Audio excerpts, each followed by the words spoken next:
지난해 기준으로 서울에 집을 사려면 월급을 한 푼도 쓰지 않고 15.2년 모아야 가능한 것으로 나타났습니다. 중위소득자 기준으로는 20년이 걸린다고 합니다. 지난해 금리 인상 등의 여파로 집값이 하락했지만 서울에서 집을 사는 데 걸리는 시간은 더 늘었다고 합니다. 그런데 집값이 하락하긴 한 건가요? 집값이 하락했다고 하지만 고점에서 한 톨 정도 내려온 수준입니다.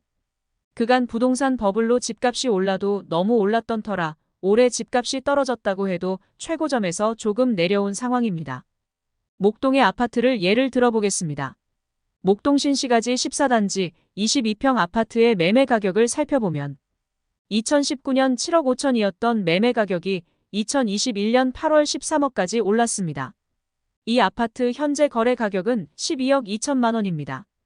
7억 하던 아파트가 13억이 됐는데 이제 겨우 12억 2천 정도로 내려왔습니다.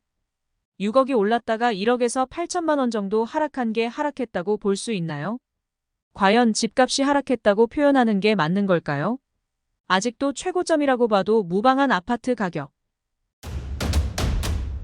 국토교통부는 이런 내용을 담은 2022년 주거실태조사 결과를 22일 발표했습니다.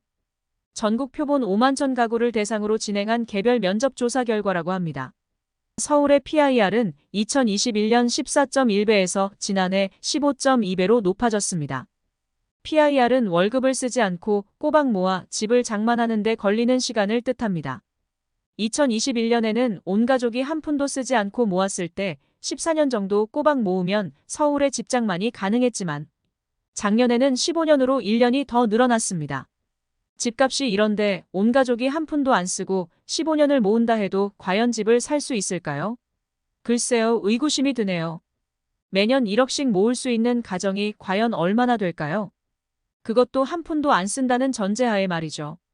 중위소득자는 20년 걸린다고 하니 중위소득자가 서울에 집 사기는 거의 불가능하다고 봐야겠네요.